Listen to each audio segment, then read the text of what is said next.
Good evening and welcome back to the Mindful Model Maker. What I've decided to do tonight is not just do one specific thing.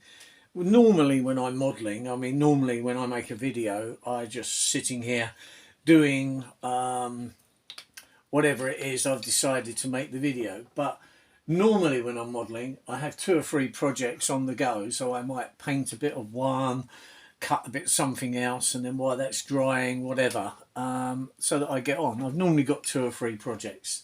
As you know, I'm making this LCUT. This is for a layout at the Tunbridge Model Railway club that I belong to, and they've asked me to make a warehouse type building to go along. So I didn't buy this, they did. So they bought an L-cut kit, which obviously with the bricks and everything. But what they've decided, because it blends in with other models on there, to use a stone paper. So what I've done is got the various bits and pieces and glued the stone paper over the top. So it still fits together, because if you bring it to the end like so, you can get it the right way around. You can fix on the edge like that, so it holds together with the original bricks. Because to neaten it all up, I've got to square this because it's obviously beginning to curl a bit. But you can square it all up by putting the floor sections in like this. So that's the main bit of the building. You've got this, and then this is a little office which is going to go at the side like so. The corners will neaten up because you'll put bits where you put the stone paper over some corner sections. You've got window sills to go on. There may be the kind of bits above the top. There's lots of detail to go on. That will have two sliding doors on it, guttering, soffits, fascia boards, and all the rest of it to go. So we're quite a way. I'm just kind of roughing it out at the moment, because obviously I'll take it Thursday night when I go to see what fits where. So the reason they purchase this is because you get so many pieces and you can just chop it to fit whatever you want. The lugs, I think I did say in the early version, you saw them off. The best way to get rid of those lugs is I use my safety ruler, because it's the best way of keeping your fingers attached to your hands, which I find in modelling is a very handy thing to do. If you get it just like that, get your Stanley knife. I always use a very sharp knife, and that's why I use the safety ruler, because my fingers can stay up there out of the way. So even if the knife slips, hopefully it's just going to run across the metal. So there we are, and then the lug is gone. The lug is just purely there for identification, so that you know what the piece is. That's all it's for. And then it's just like that. You're not going to see that bit there. So yes, so that's where we are. Now earlier on today, I found the sections of the office. You can see it's curling a bit, and the reason for that is because obviously it's wet, because I use a PVA glue, but it will easily straighten up. And because it's got all the little cuts in the wood, obviously it's kind of weakened it a bit, so it'll tend to go like that as opposed to like that, because obviously where these little lines are burnt in, because obviously they're all laser cut. But that's why, and of course all the windows are cut out. So what I do to cut a window out is quite easy. I first of all get a very sharp pencil, go into the corners and bring a line down like so. You can do it very roughly, it doesn't really matter, because you're not going to see any of this, because you're going to dress all this after you've cut it. I've folded on the inside, I've folded all the paper back like so. But don't forget, you've got the actual window glass frame bit, which will go on to that, and all the rest of it. So there's lots of ways you can hide up, and of course obviously you can paint bits of detail back in if you've lost them. Obviously it's going to be weathered as well, so there's various things we'll do. And if you follow along with this, and you can just see what I'm doing. So I just draw a kind of a shape like that. Doesn't matter how rough it is, because it's not, you'll see in a minute, it's not really going to matter. This stage of the modelling doesn't matter too much, just to get a rough idea. Cut the windows out, The idea is that we just want enough paper to fold back. So get my knife. I sometimes give it, I use these diamond stones like so, and I can just draw that across to just put the edge on. You've probably seen me do this before. So I tend to use it like that. So all you need to do, fingers out of the way, put it in, and just kind of cut down where you've drawn roughly on the inside like so. So that's them. Then you can bring the corners out to there, that corner out to there. This is quite a newish blade actually in today. They usually last quite a while, but I was doing a job yesterday and the blade actually broke, but I've changed the blade now. So there we are. So that can just cut straight across to there, and that one up to there, like so, like so, and then there's a bit of a curve on this top bit, like it's pulling the paper a little bit because obviously it's not as big as the other window. So what I'm going to do is just pull that back. You can see what really goes, what happens. This is for real. So what I'll do now is I'll put that down there like so and cut through into the paper like that. And just go around it like that. So I don't really want to cause it any damage. Right, so then that gives you a little tiny window like so. And then all you do is you can then push them through like so. It might look a bit rough at the moment, but on the inside it don't matter because you're not going to see any of that when it's done. So there is what the window is going to roughly look like. So we'll do the other one while we're at it, and then I'll show you how I glue them. Don't forget, everything I show you is how I do it. If you can think of a better way of doing a thing, then be my guest. I just do the way that I think is right.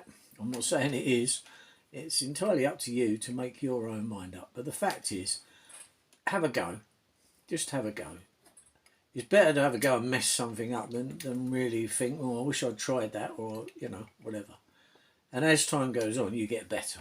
I'm not perfect at modelling, but the things I make satisfy me. So that's really what it's all about.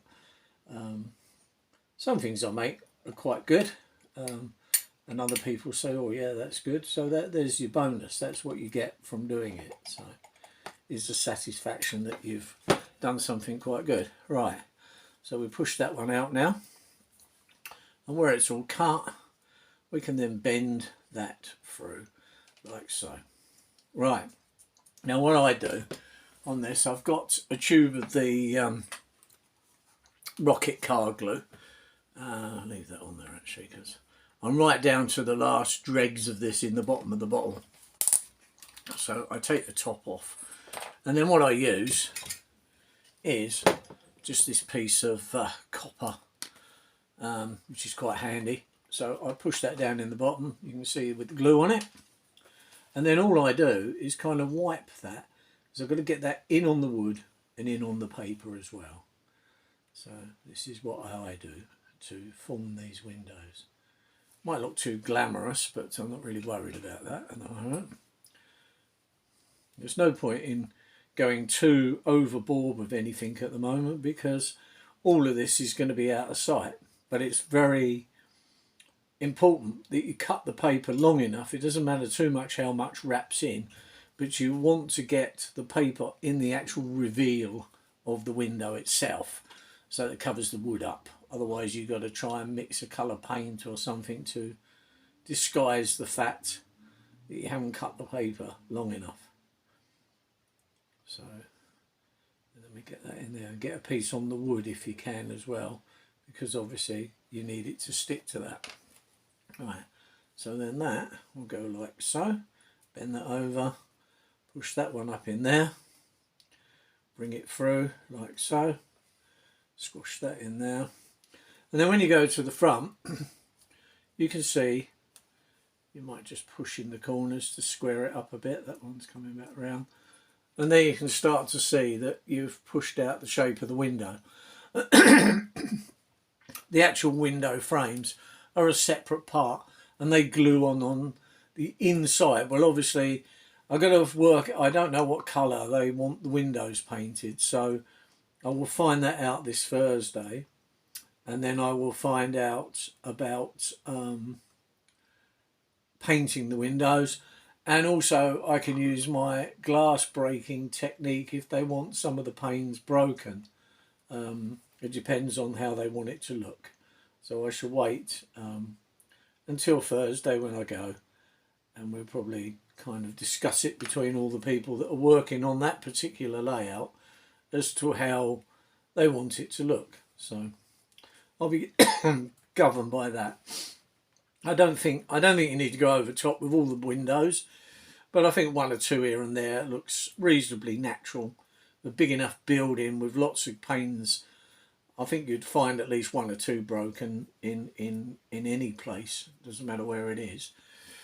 So right, there we are. We're kind of more or less there. So you can always push something sharp into the corners to make sure. And as you can see with the stone, it looks quite good, I think. But so yeah, you might think, well, why bother going to all that trouble to buy something with nicely laser cut bricks on it, then put stone paper? Well, the simple reason is it's already done, made to what we want. It's just that this is out in the countryside, in a rural area, and in this particular part of the world where I think this is going to be modelled on, it's more stone than brick. So there we are. So then we got these side panels. So this one has got a door in it, and that one has nothing in it. That's just a plane. So that's quite easy. Right, so what I'm going to do next on this one is, obviously, I always start off by getting those angles down from the corners like so. Because if you don't cut them bits right like that, you'll end up with a bit with no paper on it. We don't need to come down too far out, so about there. Just kind of rough that one there. Get the pencil to work would help a lot. That's it. So that's, I'm going to probably make a few more videos like this now, where I'm actually just sitting modelling, because that's what I do most of the time anyway when I'm doing this. So I just thought, I'll show you what I do. I don't know what other people do, whether they just work on one project at a time. So that's that there. Then that I can bring down to this corner, bring that out to there, and bring that along there. Right, move that out of the way before I knock it over. Get this, and come straight down like so. That's it, straight down like so. That's good. And all we want is the angle from there to there, like that, and the angle from there, and then just cut the curvy bit like so. Just bring that round like that, and then that comes out. That was an easy one. Then we do this, cut down, cut down. You can feel it, I can feel it going through into the mat, so I know it's cut deep enough.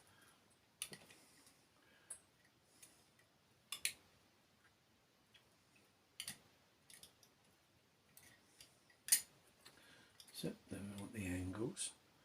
Down like that. I know it looks a bit messy, but it'll just prove that it doesn't have to be that neat to do the job that we want. So that's that. Just recut that there. Right, okay, so I think we're more or less there. Is that going to push up there? Yeah, because these windows are quite small, it's very difficult to get your fingers in. Right, okay, let's get my glue back and see what we can do on this. So So put a bit of glue on there, put some there, around the top. I know this looks a bit messy, but that's how I've done all the others, and they've come out quite neat. But there's so many other bits of dressing to go onto this model before it's finished that if there are any little bits, like where the paper's kind of torn a little bit along there, don't even worry about that, because you've got guttering to go along there and all other things, so many things to hide that up, you're not going to see it. So it's, don't worry, get too fussy too early on. It's later on, you see where that's bent, later on you will find that once you've done all your detail, then if you've got a problem, then we might have to find a way of sorting it out. So with these smaller windows, you can see that you've got to be careful of this, because it's not as strong as what you think. It will be once it's all fixed together. It does make up quite a nice model. But here we can see, and I use that flat blade of a screwdriver just to make sure all the corners are in tight, because that's the most important bit. And of course, once the window frame goes in, you'll see that it's okay anyway. So looking at it from there, there's nothing wrong with that. Right, let's do the door. So a little bit more rocket on here. I mean, this glue is remarkable stuff, to be quite honest. And it seems to adhere pretty well to this material that the laser cut is made of, and obviously paper it loves, so it's a kind of the equivalent to a super glue for paper. That's the way I refer to it. And you've got to be very careful, because sometimes, especially if you're doing, say, like a scale scenes where you've printed it, if you haven't sealed that paper before you start and you get it on it, it will take the colour out quite rapidly. So just make sure that when you're working on it, to seal the paper with a varnish before you put any glue near it, because if the glue touches the paper, it will take the colour out. So that's something that you've got to remember. So we're just doing the doorway now. This is a kind of a weak piece, because obviously most of it's cut out, but obviously there's a door that will go in to strengthen it all up. So yeah, that's like that. So we've got a doorway and a window on that one, right? So that getting it the wrong way around, will go on there like so. You can see it's still got the teeth cut out, which is like basically the brickwork on the corners. They're still there, so they will glue and make the building how we want it. Right, so what I'm going to do now, I'm just going to glue that together, because there's no point in messing about. Now the other thing that I use, you sometimes see me with a piece of glass. It's an old bit out of our fridge, actually, believe it or not. I was clearing it out when I got the new fridge, and I see this bit of glass. Now one of the reasons I use a piece of glass is because even though this piece of wood that I'm working on is flat, it's not as flat as a piece of glass is. So if you're like working on wheels on a loco, all sorts of things like that, and you want them to see whether they're all in the right place, touching the right bits and pieces, then the best way to do it is to put it on a piece of glass. And the piece of glass, let's get that up the right way, that's it, like that. And that just goes in there like so. So if you stand it on the glass, you will have that dead flat. So, you know, when I've been working on locos, here's a wagon, there's no tip on that. So I know that them wheels are all level. Whereas if it started to rock, I could see whether there's something out or not, but it's not. And likewise, when I built this loco, I stood it on the glass when I built it, and there's no tip or rock on that loco whatsoever. So that's why I use glass, whereas sometimes if you're on a piece of wood and it's kind of warped, I don't know if this is or not, there is a little wobble in there. Not much, but a little one. But on here, there's nothing. And that's what I need to know, because obviously when it's standing on the track, I need to know that it's level. So that's why I use a piece of glass. Any old piece. Cheapest bit of glass that you'll ever go to a charity shop and buy yourself an old picture, a picture frame. Take the out the back and take the glass out, and there you are. You've got a dead level kind of worktop to work on. All right. So this will square up. It doesn't matter if it all moves and bends a little bit now, because later on I can cut one of these square sections which I'm using as a floor section to go inside, and that will straighten it. Because if you look along now, you'll see that's straight, that's bent. So what I'll do is cut another one of them, glue it on there first, and then force that round and hold it, and then it will pull the whole thing straight. The same here. This will pull dead straight. Don't panic at the moment. It doesn't matter at the moment. We can salvage that. It's a job to put all sorts of things, because it's made up of loads of parts, so it's very articulated in a sense of the fact that there's so many areas where it can bend. All right, but there's no need to really get into a panic state yet as to whether it's square or not. Right, so this is what we're doing on this at the moment. And then tonight I'll probably just more or less call this it, but then I would go on. There might be something I need to paint on something else, because when you're painting things and modelling something, this needs to dry, obviously. So you need time for it to do it. It's no good trying to hurry some things, because you will. If you've got no patience and you start to then try and do something else to it, you'll find that invariably it'll go wrong, and then you'll mess it up. So that's why sometimes I do 2 or 3 jobs at once, or have 2 or 3 projects going at once, and it doesn't matter, they all get done eventually. So this little building will go on there, so eventually that will go to the side of that. Here there will be a ramp coming down to a slope for the loading bay, so the vehicles can pull up and load the stuff. This is the office, which will be fixed onto that. So we've kind of roughed out that shape of the building so far. It hasn't taken that long.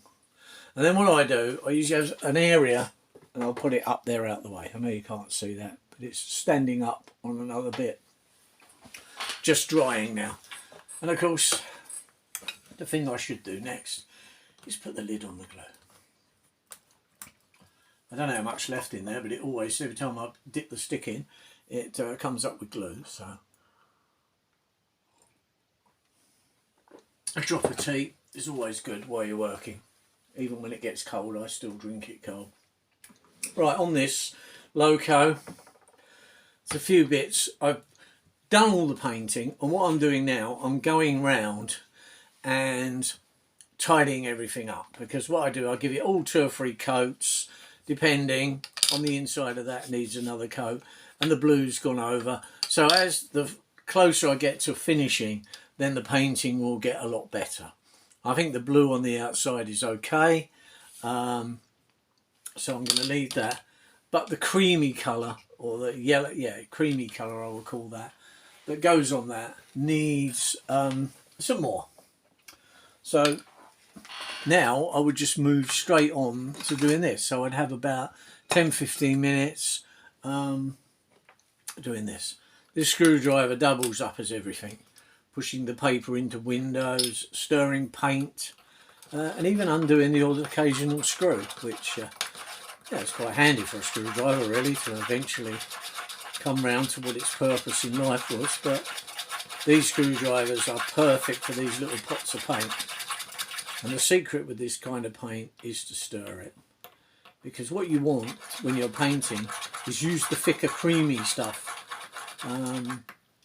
I think these paints have changed a bit over the years. They're not so kind of oily as I think years ago. I don't know what they've done to them, but I like that. I do use acrylic, and I do like acrylic, and I like acrylic for like when I paint the drivers and all the other bits. I will do that in acrylic because you can make a more accurate colour, I think, with that. Whereas some of these enamel paints, they are that colour, but with the acrylic, I can mix a little bit of white in. So if he's got a blue shirt on, but he's got a blue overall, I can tone down the blue on the shirt or the overall, whichever way round, and do it that way. And I think acrylic paint is perfect for figures. That's just my own view, but that's what I think anyway.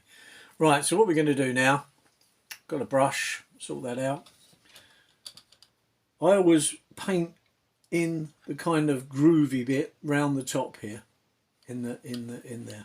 So now I want to try and get this on and not really go too much over the edge, because I'm more or less coming to the end of the painting on this loco now. The radio control is in it. It's all fully worked. I've tested it a couple of times. There's even a video where I took it down to a track of a club that I belong to, and I've run it down there, and it ran very successfully. And the battery seemed to last forever. So it's only a little 3.7 volt battery, but cracky, it really does last. So yeah, so that is good. So this is what I'm doing now, is painting a little bit of the loco. So this is what I would do really on a normal evening, instead of just, if I think to myself, right, I'm going to make a video tonight, what am I doing that? Oh yes, I will do that on, and it'll just be that bit. But tonight I thought, well, why don't I just show people what I do normally? Because this is what I do normally. And all of these bits that I'm making are featured in separate videos on my channel anyway, because that's what the channel is about. It's about making models. But the main aim of the channel is not just the making the models, it's what it can do for you as well if you've had a hard day at work. And if you've only got half an hour, I sometimes in my lunch hour come in here for 10 minutes and I may paint one bit. But I tell you something, just painting that one bit for 10 minutes is to me, it's the best therapy I can get. And it's my hobby. And one reason why I do this hobby is because it allows you to unwind. I haven't got to think about anything of what I've done today, anything to do with work or whatever. I'm purely can just think about doing this. And obviously normally I'll have the radio on, but I can't put the radio on while I'm recording because one, you wouldn't hear me very well, but two, obviously because of the copyright, because it'll be a live broadcast on the radio, which obviously I can't do. So I haven't got a license for that, and I don't really want to. Right, so of course that's painted that bit now. So I think that will probably do when that's dry. Just put that there. And then what I need to do is to carry on painting inside here. Now I haven't painted right down where you can see the motor in this bit here. That's the motor. For the simple reason, when the board's in with the battery on, you're not going to see that. I did buy a couple of extra one extra bit to go on here. I bought the typical driver's T-can. They are 3D printed, and they came today in the post, so they will be painted soon. And one, I think, well, you'll find at some point will be sitting on the desk there. I found my original T-can the other day, still got it. Some of the enamel is a bit chipped in places, but that's what happens to them. They do get a bit chipped, but that makes it look as though it's been used, which it had actually. So, yep, it's made a few cans of tea. So we're just tidying that up on the inside now. So that will probably be the last coat of paint. And as I said in one of the previous videos, one of the next things that you'll see is I will start weathering it, because obviously this looks a little bit too, in my eyes and my head, toyish at the moment. But I don't want it to look like that. I want to try and turn it in to a miniature looking Hudson that's really been out there working. Because a lot of these locos, when they were fully doing their job, not pulling passengers and things like they do so much nowadays, but in the days when they were pulling stone, whatever it was that was being mined out of wherever, these were hauling that. They were, you know, literally rusting away, some of them. And they had all various bits and pieces attached to them. Jacks and bits of chain, because things would come off the road quite frequently, because it's not nicely laid track that these used to run on. This used to be more like a switchback.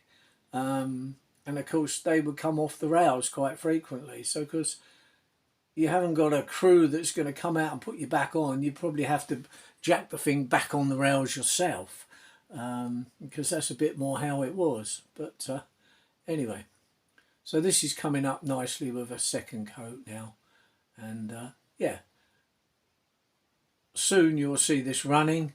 I've got other things that are going on which I'm not going to bring up tonight because it's too much, because you think, oh blimey, how's he doing all that? But I have one or two other projects, more in this garden kind of gauge railways, and the reason for that is because it's not as expensive. Yeah, you can go and buy a live steam garden gauge, that's SM32 16mm gas fired loco, and yes, it will probably cost you over £1,000, unless you can got a friend who wants to sell you one cheap, or as a second-hand one perhaps. But they're all probably at least £1,200 to £1,500, and you'll get a lot of fun out of that. But we haven't all got that kind of money. But as you know, this loco to buy was only £38, and it's made of wood. But by the time I finish it, I want to try and make it look as though it's not made of wood, that it's made of steel, it's riveted, and it will be rusting in places. But of course we know it's not a real rust, because to my knowledge wood doesn't rust. But there we are, you never know. So we've got fiddly bits in here to paint. I'm trying to get it so that I don't then have to go around with the blue and touch the blue, because otherwise it would be never ending, going backwards and forwards, but it does happen. Like I say, I'm not perfect. See, I've even touched the blue there. But, I'm sure I've got to paint something else blue later on. I can just touch that bit back in. There we are. So that's what we're doing tonight. Is just a couple of jobs like that to bring them on to the next stage, to have them all ready.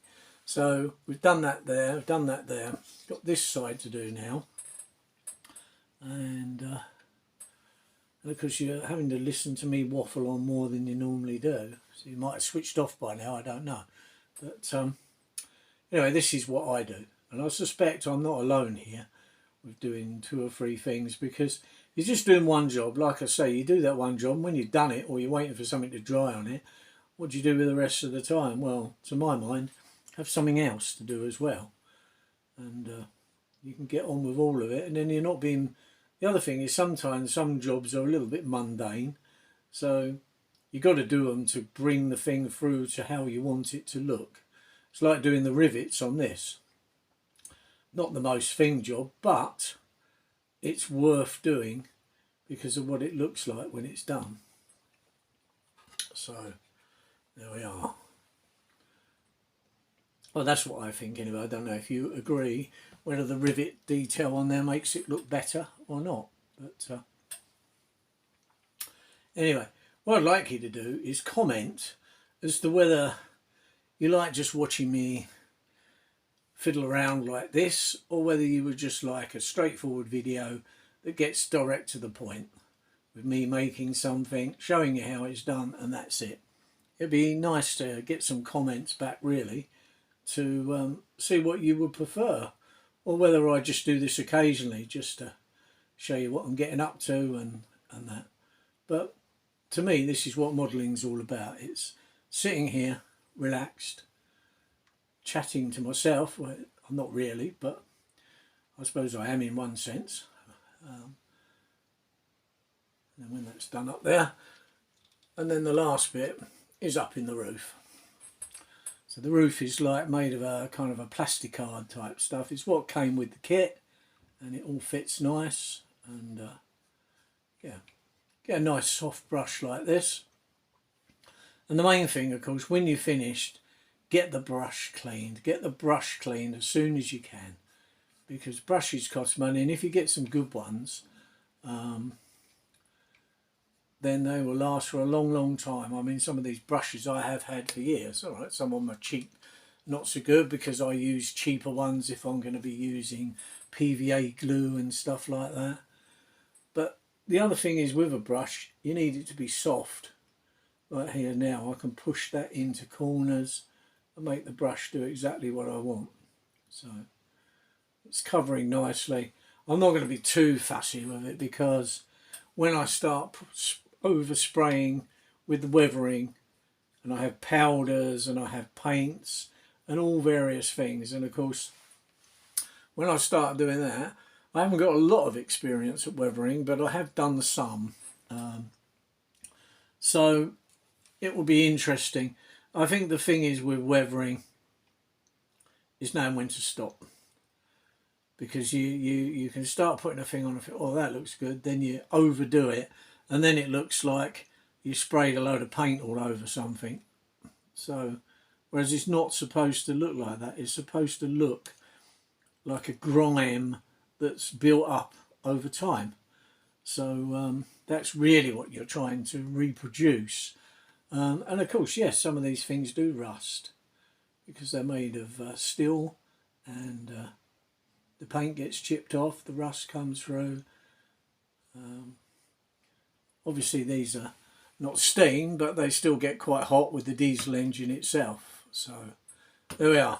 Right, I think that is me for tonight. So I always finish off by the first thing, most important thing, put the lid on the paint, because if you knock that over, and it's always going to do the worst. So if you've got a carpet on the floor, guess what? It's going to go on the carpet. All right, I'm lucky. I have got stuff that I can get it out, but it's a mad panic to get it out, and it's a mad panic to try and get it out and be undetected in doing that, because otherwise certain people will go mad at me. Why did you do that in there? Why did you do it? So yeah, so I've got to be very careful that I don't do things like that. So what I do, I just keep dabbing it in the brush. This one here is a funny stuff, but it does the job. It's a Rival, and it's got patina clean is what it's called, which I think the patina is whatever it is for paint. And it says it is a brush cleaner in an English translation as well. But it's you've got to be careful, because if you get it on the paint on the brush, it actually takes that off, it strips that off. Right, so I try to put them back to a point, and then on this one it has a plastic cover that goes over the brush to just keep it. Something you shouldn't really do. But there we are. So that's in there, ready for its next job. And again, next thing, lid on the cleaner. Right, okay, so I may be back tomorrow night doing a bit more or something else. So I'll see you in the next video. Please subscribe if you like. Please comment as well. So if you think, well, this is rubbish, well, let me know. And I'll go back to my other format. But if you want a bit more of this every now and again, please let me know. Subscribe, press the bell icon, and then every time there's a new video, you'll see it. Anyway, thank you very much for watching, and I'll see you soon. Thank you.